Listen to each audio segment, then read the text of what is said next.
Здравствуйте.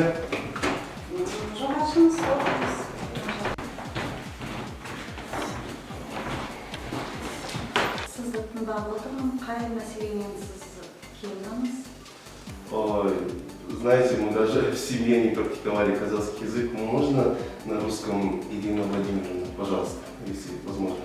Сіз Қазақстан Республикасының азаматысыз ғой. Мемлекеттік тілде сөйлесуге ыңғайсыз ба? Хоть убейте, я вас не понимаю ни одного слова. Можно на русском? Жақсы, түсіндім. Онда сізге ресми тілде жауап беруге дайынмын. Итак, с каким вопросом? Или какой вопрос у вас? Так вот, я хотел взять участок под строительство жилого дома, частного, естественно, для себя, если возможно. Какие-то, может, есть программы для молодых семей или что-то еще?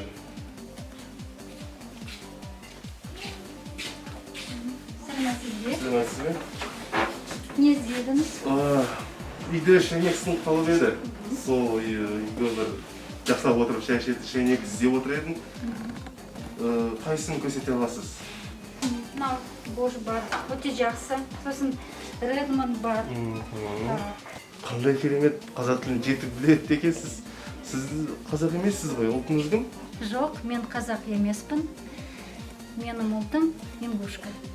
Құрметті ақсұлтар, көріп тұрғаныңыздай Достық базарында 2-ші қабатында 101-ші бутигінде осы керемет ханым қазақ тілінде, мемлекет тілінде қызмет жасайды. Келіңіздер. Рахмет.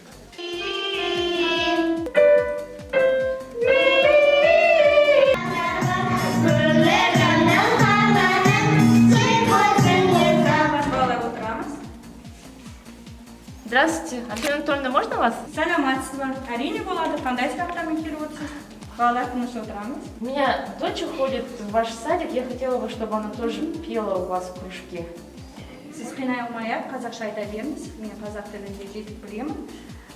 Әрине болады. Қазір бізде пандемияға қарсы біраз тоқтатылды. Қалдық, үйірмеміз. Ал пандемия аяқтанса, біз сіздің сұрауыңызды бойынша балаңызды алып, тыңдап. Қандай керемет.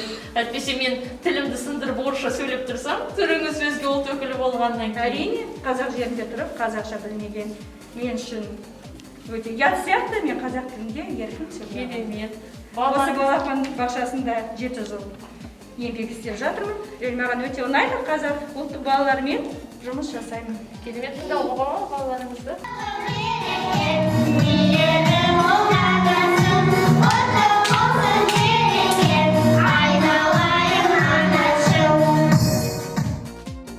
Мемлекеттік тілді білу әр Қазақстан азаматының парызы.